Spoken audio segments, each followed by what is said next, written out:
Daughter's innocent drawings haunt me, revealing the family I never wanted, and I'm trapped in a nightmare of my own design. I'm 27 and I've had a FWB situation with a guy I went to college with. Let's call him Mark. We were both young and not ready for a relationship. Then I got pregnant. I told Mark about it since I wanted to discuss our options. Abortion, adoption, or even giving him custody if he wanted to. I never wanted kids, so I'd be fine with any compromise. However, Mark didn't take it well. I remember him insisting we could make it work, especially since we were both in our last year old college. He wanted to get married and for us to be a family. I refused. He got his family involved. They called and texted me all the time, even showing up at my part-time job. I know I have no one to blame but myself, but I gave up. I had too many things going on at that time, like the loss of my mother, the stress with the rest of the family, and some stuff going on with my best friend that I won't get into. I remember feeling horrible, but I relented and agreed to keep the baby, although I still refused to get married to Mark. Now we have a 5-year-old daughter together. I'm a mess. I never wanted kids, and although I'm trying, I can't feel any motherly love for her. What makes it worse is that she's genuinely a good kid. She doesn't throw much tantrums, she's always kind, and she doesn't expect much. I feel guilty for hating her. I feel bad all the time. I only get to have her on the weekends and Mark has her every other day, but that doesn't make me feel better. She talks about wanting to see me and her dad together, but I just can't. I screamed at her once when she drew a little picture of me and Mark holding hands. I apologized after, but I still felt so guilty. I don't know what I'm doing. I just needed to write everything down and get it off my chest. I know I'm a bad mother, I know it, but I don't know how to be better. I don't even know if I want to be better. I just want to give up my parental rights, but even the thought makes me feel even worse. I'm stuck in a hell of my own making. I know I should have fought harder and probably just abort her. Damn me for being weak, I guess. Update 1. I'll call my daughter Abby for the sake of this post. I ended up telling Mark about my desire to change the custody arrangement and maybe even removing my parental rights. Many people here agreed that it's the best choice, both for me and for Abby. He didn't take it well and actually texted me about it through the week. He insisted we could work out whatever was bothering me. We agreed a while ago that texting is okay, but calls are for emergencies only. So when he called me on Friday evening and pleaded with me to come see Abby, I agreed. This is what I really need to talk about. I've seen Abby cry before, but this was something else. She had a complete meltdown, screaming and crying once I got there. She just clung to my leg and screamed at me not to leave her. Why did I want to leave her? What did she do wrong? I cried. I was honestly horrified with how badly she reacted. Mark's mom ended up telling Abby that I was planning on leaving her and she's not going to go to my house this weekend. I had to take Abby to my place sooner than expected and Mark actually spent the night over as well. He said he's too concerned with Abby and with me to leave us alone. I'm completely lost. Even with the way I said that I want to give up my parental rights, I just can't do it now. The image of Abby crying and pleading with me not to leave is just stuck in my mind. I feel hopeless about the entire situation. Currently, I'm laying with Abby on the couch and she's watching TV. She hasn't really left my side since yesterday. I'm used to her pointing at the TV while talking about her favorite characters of whatever cartoon is on. Right now, she's just laying by my side and staying quiet. I can hear Mark moving around in the kitchen. He called in sick to work and said he's staying here for the weekend. I have no idea what to do. And I'm sorry, but I no longer want to leave Abby, that's not an option anymore. Edit, I'd just like to edit and ask for some suggestions about online therapy. What sites do I look for that I'm sure will help me and don't cost too much? Mark is already looking into therapists for Abby in the area, but I'd like to ask for some individual therapy I could attend online. Maybe even suggestions for child therapists online in case Mark doesn't find anyone. Update 2. I'm not sure if people are still interested in what's going on here, but here goes. Writing everything down helps me keep track of things and I also want to hear people's thoughts. For anyone wondering how Abby is doing, she seems to be doing okay. She's still a little clingy with me, but she's back to her happy self. We've been observing her behavior closely and Mark decided that a therapist isn't needed. I'm not sure I agree with that, but Abby really does seem to be feeling alright. And for anyone wondering about Mark's mom, she's had no contact with Abby since what happened, though Mark has been talking with her. I've been trying to read all the comments people left on my last posts. What was written about Mark got me thinking. I haven't actually mentioned it before since I didn't think it was important, but back in college we were both using protection with me also being on birth control. I do believe the pregnancy was a genuine accident, though I became a bit paranoid after some of the things people wrote. Mark has dated some girls for the past few years as far as I'm aware. We haven't had too much contact though. We would mostly talk about Abby when we did text. Still, the past month had been more than weird for me. We've been talking more. He apologized to me a lot. I can't tell if those apologies were real or not. My best friend told me to keep Mark at arm's length, but it's been hard to do that with him coming over more often on the weekends to spend time with Abby and me. He's been inviting me to his home too and I went a few times when Abby really begged me to. I'm trying to make sense of the situation, but it's hard. I'll be having my first therapy session tomorrow, so there's that too. Update 3. Hi. I don't know if anyone is going to read this, but I have been getting some private messages with people asking about me, so I figured I could make an update. I've been going to therapy. It's been difficult. Everything was alright at first, to be honest. Me and my therapist got to grow comfortable around each other. I think she's nice. We've been talking about my issues way more recently. Safe to say, it's kinda sad to realize how shitty my life has really been since the start. I've been taking my new medication for a few weeks, but I'm not sure it's making a difference. For anyone wondering, yes, Abby has been seeing a therapist for about 2 months now. I put my foot down about it for once. Felt weird. Abby's been happier, I think. Me and her therapist occasionally chat about her progress, and he's been giving me some tips about what Abby wants. We've been spending more time together. I have alternative weekends with her now. She's good at solving puzzles. She likes octopuses for some reason. When I walk around the house, she'd attempt to trip me by walking around my legs. Like a cat, I think. It doesn't work, but she keeps trying. I'm doing the same thing with her that my mom did with me. Cooking is an important skill. For now, she gets to watch me in the kitchen and see how I prepare things. I think I'll let her start giving suggestions and start asking what the proper steps are to making a meal. We're gonna wait a bit before she starts helping around. I'm sure that some people wonder what happened with Mark. Nothing, to be honest. I stopped opening the door when he came by. He hasn't really been bothering me. We only really talked when we changed the custody arrangement a bit. We text mainly about Abby again. From what Abby says, Mark's mom has been around again. But I think she's on her best behavior around my daughter since Abby hasn't been asking any weird questions. I'm not sure what else to say. Things are fine otherwise. Maybe I'll update again if anything interesting happens or to tell people how things changed. Thank you for the people that have been reaching out. Update 4. My best friend said that Reddit is the reason my life took a different course, so this feels important in a way. I don't know if anyone is going to see this, but it doesn't really matter. Writing here feels like screaming into a black hole. Abby is 6 now. She's had her birthday only 2 months ago. She's happy. I'm happy she's happy. I got her an octopus plush. She's been sleeping with it every night and carrying it everywhere she goes. There's been an incident of her losing it at her grandparents', but she cried a lot and her grandpa found it and gave it back to her. Feels like a part of me might be with her for as long as she keeps that plush. I'm pregnant again. This can come across as a shock to people. It did to me too. I know that anyone who reads this will be disappointed with me. Me and Mark ended up sleeping together again. I don't remember it. Abby had her birthday party while staying with Mark. We had a few drinks and talked a lot that night. I don't remember drinking enough to black out, but it's what happened. We haven't talked about it since. I haven't told him I'm pregnant. My best friend says I need to get an abortion ASAP. Update 5. I threw up at a bus stop on a Wednesday morning and a kid looked at me like I was turning into a zombie. That's when I stopped pretending this could be anything else. I bought another test on the way home even though I already had one hidden under the cleaning supplies. I took both. Same result. My best friend drove me to the clinic because my hands wouldn't stop shaking. I told her not to talk and she didn't. When the nurse asked when my last period was, I almost said Abby's birthday and then said the actual date and watched her eyebrows. They did an ultrasound I didn't want. The screen was turned away. I stared at a crack in the ceiling and thought it looked like a river splitting into two. They told me my options. I said I didn't want to wait. I don't want this. I still don't. I told my therapist the next day and she didn't say anything for a long time after I mentioned the birthday party. I said I didn't remember anything. I said the last clear thing I remember from that night is clapping when Abby blew out the candles and Mark lifting her up to reach the piñata. I said everything after that felt like a flickering light and then the quiet in my old room that still smells like my mother's perfume if I dig into the closet. My therapist said the sentence I knew was coming and it still hit me in the stomach. I don't know what to do with that word. It doesn't feel like it belongs to me. It feels like a jacket 2 sizes too big that still hangs on your shoulders long after you take it off. I texted Mark and told him there was something he needed to hear from me and not from anyone else. He asked if he should come over and I said no. I didn't want him in my space. We met in the park on his lunch break and I stood next to the bench because sitting made me feel trapped. I told him I was pregnant. I watched his face go through 3 different expressions and settle on something I couldn't read. He asked if I was sure. I said yes. He asked when. I said that night. He put a hand on the back of his neck like he does when he's thinking too hard and said, "We were both drinking." I said I blacked out. He stared at the grass for a long time. He said he thought I kissed him. He said he thought I said it was okay. I asked him if he poured my drinks. He said he made us both another round when people left. He said he didn't count how many I'd had.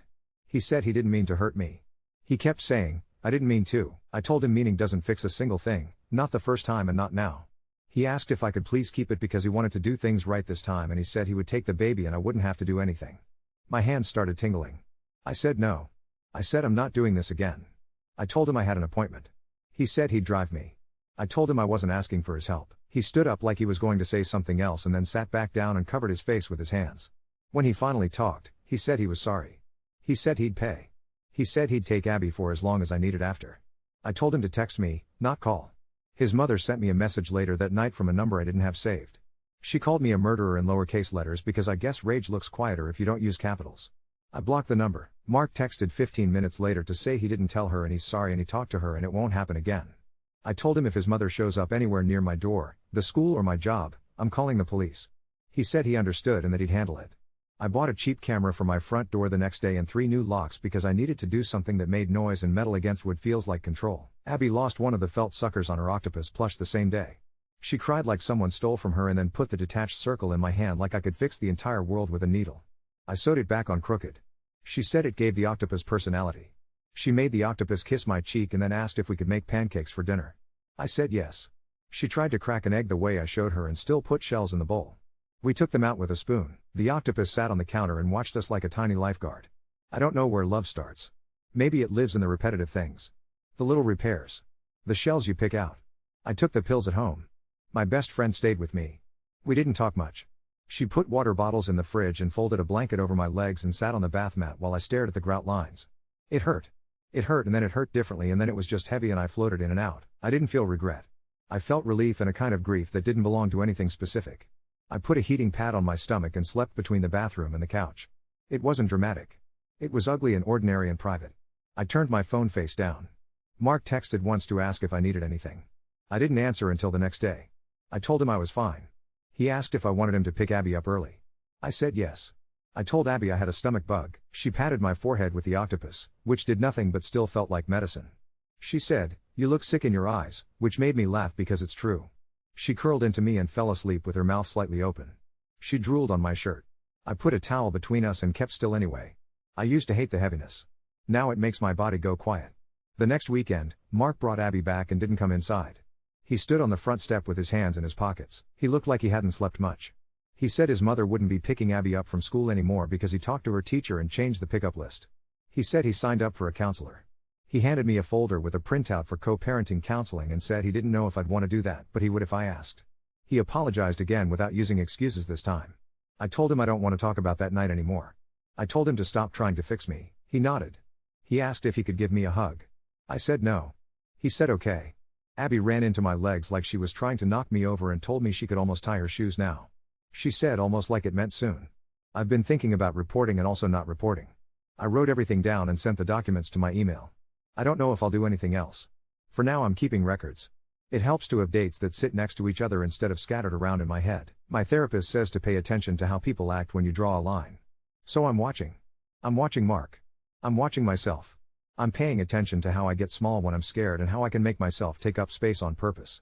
I put drop-offs in public places for now. A coffee shop 2 blocks from my apartment. The park by the library. He hasn't pushed back. Abby moves through rooms like a little orbit now. Not clinging. Just there. She stands on her tiptoes to reach the light switches because she says she wants to be in charge of the sun in our house. She still tries to trick me by walking around my legs. I pretend to trip and she laughs like she's getting away with something huge. She draws octopuses on the edges of all her homework. She made one wearing a chef hat. We made soup last week and she told me when to stir. She tasted it and said it needed more salt, which was correct, which made her look very pleased with herself.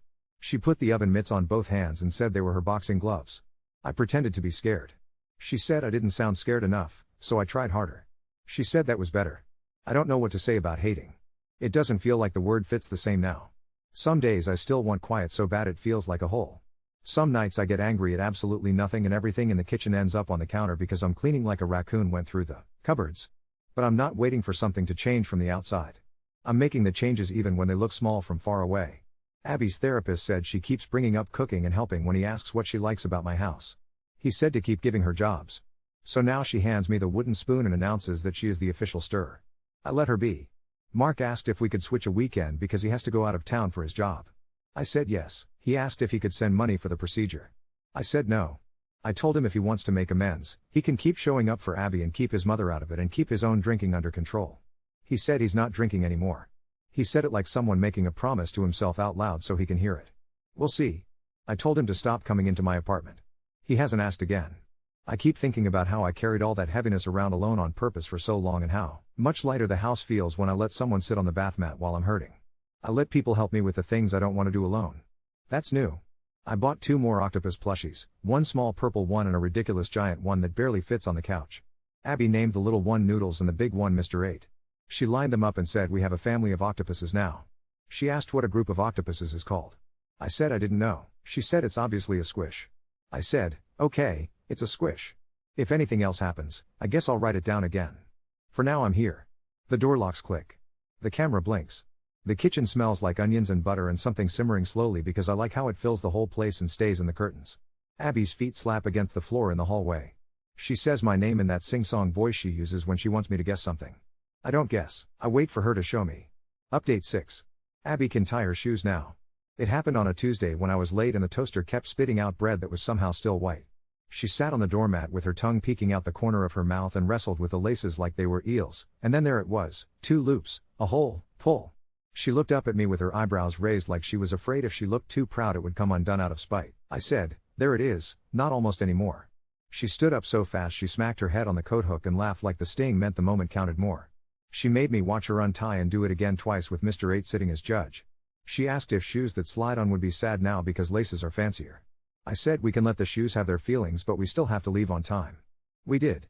Her therapist taught her a breathing trick she brought home like a new toy. She puts her hand on my chest and says, "Smell the hot chocolate, blow out the candles." I keep forgetting to do it when it matters, but she doesn't. I froze by the garbage cans behind the building when a car backfired and she did it to me without fanfare like she was checking my coat zipper. "Hot chocolate," she said, not like a question. "Blow out the candles." She is 6 and she is bossy about my lungs. The school secretary called me 2 Wednesdays ago with that careful voice like she was holding a glass thing. Mark's mom came to pick Abby up as a surprise. She isn't on the list. They didn't let her take her. She waited in the lobby anyway. They wanted to make sure I was on my way. I could feel old metal pushing against my teeth like a taste. I told them I'd be there in 10. I wasn't, it was 13. Parking is a mess around the cul-de-sac and my hands shake when I'm angry and I fumble with my keys like they multiplied. She stood up when I walked in like I was a judge. She called me selfish. She asked if I remember the cost of formula like I haven't had a receipt shoved in a pocket in 5 years. Her hair was sprayed into a shape I recognized from graduations, courtrooms, times when she decided appearances would be the weapon. I said, "You are not on the list." I said, "Do not come here again." I said, "If you want to see Abby, speak to your son and stop trying to get a reaction out of me in front of a display of papier-mâché rainbows." I felt my voice shake on the last syllable anyway. Abby was sitting at a small round table with a stack of Unifix cubes she was arranging by color and didn't look up because she was measuring grown-up noise. The front desk lady stood up straighter when I walked by like maybe she was allowed to breathe again. I didn't make a scene. I didn't whisper either. I signed the little line on the clipboard with a pen clipped to a sunflower and took my daughter. Mark's mom said, "You're going to regret this," at my back like that phrase has ever helped anyone do anything. Abby slid her hand into mine and skipped one step, like she always does, the one where the tile has a chipped corner. In the car she asked if Grandma was in trouble. I said she forgot a rule. Abby said she forgets rules sometimes too, and then she listed 3 that mostly had to do with washing hands long enough. I told her I was proud of her for waiting with the secretary. She asked if she could have 2 snacks instead of 1 for being brave. I said yes, and she picked both an apple and something shaped like rabbits that leaves crumbs in the seatbelt latch for days. I drove straight from the school to the courthouse. It looked like every courthouse in every movie, tired and too bright with a security guard whose smile is probably a choice he makes every hour. I didn't talk myself out of it in the parking lot, which felt like winning something I couldn't hang on a wall. The woman at the window gave me a stack of forms and a tiny pen, and I sat at a plastic table and wrote out dates with my hand cramping because I pressed too hard. I wrote that she came to my workplace last year. I wrote the thing she texted. I wrote the thing she said at the school, the way you write down a dream before it goes back to hiding. They called me into a room, and a judge with a face that seems like it's seen everything listened to me like he hadn't. Emergency order granted. Temporary. Paper heavier than it looks. I walked out with it an hour later and put it in my bag next to crackers and Abby's lost hair tie. I sent a picture of the order to Mark and he messaged back immediately to say he understood. He didn't know she would do that. He'd pick up the certified copy in the morning and talk to his mother himself. He didn't argue. He said I'm sorry again, but this time he put a period at the end and nothing else. It was the most adult thing he's done in years. He's going to meetings. He told me in a parking lot between 2 SUVs so big they made the space feel like a canyon with echoes. He said he goes to a church basement that smells like stale coffee and lemon cleaner and sits in a circle and says his name out loud. He said he made a list of people he harmed and that my name is written down. He said he knows he is not supposed to ask me for anything, but he wanted to tell me he will do whatever I need him to do to make co-parenting work. He used the words when you couldn't say yes, and I didn't realize I'd been waiting to hear them until I did. He didn't cry. I didn't, either. I said you'll keep not drinking when you're with Abby. He said he will. He said the counselor he signed up with has him reading something that makes him squirm. I didn't ask what. I don't want to carry his homework. I made my own report at the station with the fluorescent light that flickers and the clock that is somehow both slow and fast. It wasn't dramatic. A woman with a bob asked questions like she'd said them so many times they had grooves in them, and I answered, and sometimes I didn't know the answer and I said that, and it was allowed. I kept looking at her pen instead of her face because the pen was purple and glittery and it grounded me in this dumb way like a ninth grade locker decoration. She gave me a case number. She gave me a printout. She said I can call the victim advocate if I want someone to go to court with me if it goes that way, or if I just want somebody to talk to who isn't my therapist or my friend. I drove home with the paper face down on the passenger seat like a sleeping thing. I told my therapist. We didn't unpack it for an hour. We sat. She watched me count the tendons in my hand. She introduced me to a little buzzing thing you hold in each palm that vibrates back and forth. It made my brain feel like windshield wipers. It didn't magically fix anything. It did make it easier to say the word out loud without my throat closing around it like a trap. Abby's class went on a field trip to the aquarium and I went because 6-year-olds absorbed by glass need extra eyes and because Abby didn't stop asking me for 3 days straight in that way she has of wear you down sweetness. We met in front of the gift shop under a blown glass chandelier that looked like tangled seaweed and expensive spaghetti. The building smelled like wet pennies and air conditioning. Abby pressed her nose to every habitat until little ovals bloomed on the glass and then she wiped them away with her sleeve and made more because you can't beat desire with a reminder. She moved through a dark tunnel with sharks sliding overhead and pointed to each one and whispered their names like she knew them, and I let myself like it. We stood in front of the octopus tank and a staffer in a polo that said educator told us that she likes jars. She has puzzle time, he said, and showed a video on an iPad of the octopus unscrewing a jar lid with slow, patient intent to get at a crab. Abby leaned in so far I put my hand on the back of her hood without thinking and the octopus pulled one long arm along the glass and spread its suckers out like a hand. Abby flattened her own hand against its and they were separated by an inch of glass and a whole history of evolution and it still felt like contact. She whispered, "Hi," like a secret, and then louder, "We're the same kind of smart." The educator laughed at that and said, "Maybe so." Mark met us there for the last hour because Abby asked and I agreed with a list of rules that weren't a list out loud. He was quiet, which is new.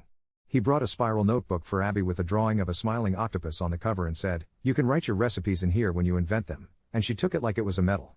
He stayed on the other side of her and we were 3 points of a triangle around a small person who kept stopping to read the tiny placards in a whisper voice. In the jellyfish room the light is blue and everything you wear gets turned into something underwater and everyone moves slower because they want to look like they belong. I had a small panic bloom in my chest like a handful of wild yeast and I used the hot chocolate trick and also the other one, 5 things you can see, 4 you can touch, 3 you can hear. I saw one little boy announcing loudly that jellyfish are made of electric, and 2 older men in matching hats that said Navy without talking to each other at all, and the curve of Abby's ear through her hair, which is the shape of something that stayed, and I felt okay again. I watched how Mark didn't reach for me when I wavered.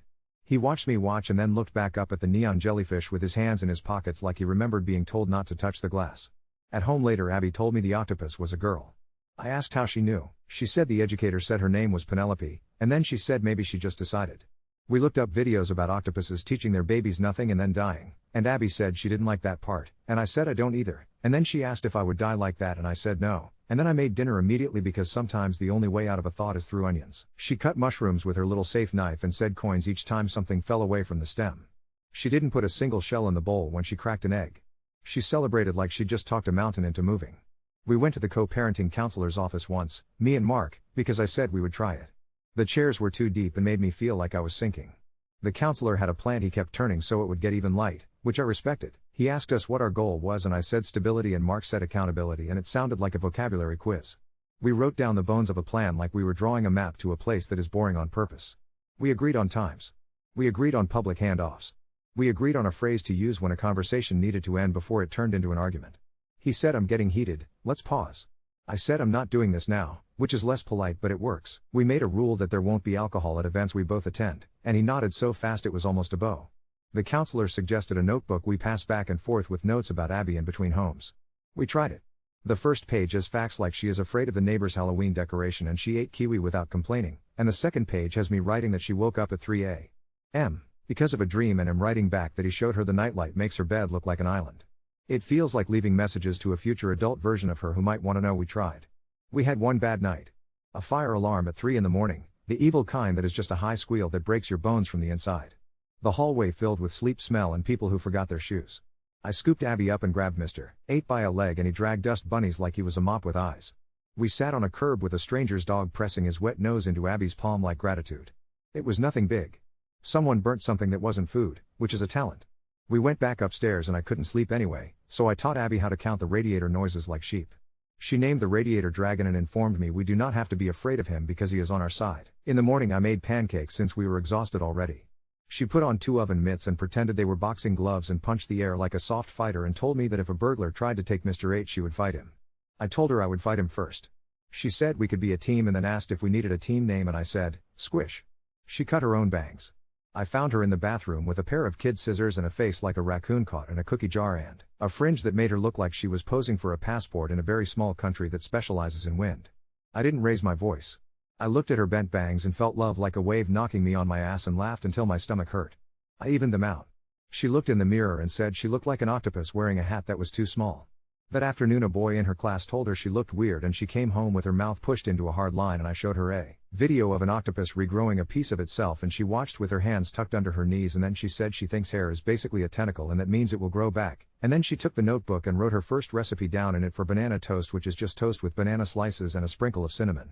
She read the word octopus out loud like 3 words stuck together, okay to puss, and I didn't correct her because the way she said it felt like a spell. I don't know if I will ever put an exact name on love in my life that I believe more than other words.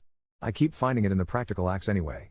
I sewed Mr. 8's loose eye back on and it's hanging a little lower than the other and she says it makes him look like he's thinking hard about something and I said, same. I marked the inside of the front door with a Sharpie where Abby's head hits now, and we can see the black lines crawling up like little ladders. I printed the police report and put it in a folder with medical things and passports and birth certificates, and sometimes just having papers in order is a kind of comfort I didn't know existed. I put a sticky note on the modem with a Wi-Fi password so I don't have to say it out loud when I'm irritated because it's one of the only passwords I can remember and I didn't want to hate it anymore. The neighbor's son left a crate of books out by the curb with a sign and Abby took a book about a girl chef and a book about a kid who builds a fort out of umbrellas. We returned the empty crate and a black cat who I don't think belongs to anyone sat on our doormat and flicked its tail like a metronome. The door camera got bored of catching only our faces and cat butts and then the other night it lit up my screen and I paused with a spoon in my hand dripping soup back into the pot and it was nothing, just a moth, wings slapping the lens like applause. I'm weirdly proud of my anticlimax. Mark asked to switch weekends because he had to go to a wedding and didn't want to bring Abby around people he used to drink with. I said yes. He said he'd send the addresses of his meetings in case of emergency and I said I don't need to know where you were every minute and he looked relieved in a way that told me he had braced for me to start keeping score. I'm not. He asked if we could add him to the pickup list for the school directly instead of him going through me. We filled the form out together in the lobby with the sunflower pen. The secretary looked at me when she stapled it like a question and I nodded, and she stapled it with the efficiency of someone who knows how to keep a building from turning into chaos. I don't know what to say about hating anymore. It's not a word that fits my mouth the way it used to. Some days I wake up and it's quiet and my first thought is how it would be easier if it stayed like that for hours. Some nights I still clean like a crime scene technician who lost the plot and the counter fills up with things I swear I just put away. But then Abby yells hot chocolate when she sees my jaw set and I breathe like I'm not doing it for the first time. Then she puts a sticker on my arm that says good helper because she thinks that's a thing you can earn and keep. Then she hands me the spatula like a baton and says, your turn. I can live a whole life inside the exchange of her handing me something and me handing it back. I let myself open the top drawer of my mother's dresser this weekend without bracing first. It still smells like her perfume but soft now, like the ghost of a flower. There were old recipe cards with butter stains in my mother's handwriting. Abby put her finger on a smudge and said it looked like a turtle. We made the recipe that had the most stains, chicken and dumplings, because that's how you know what got used.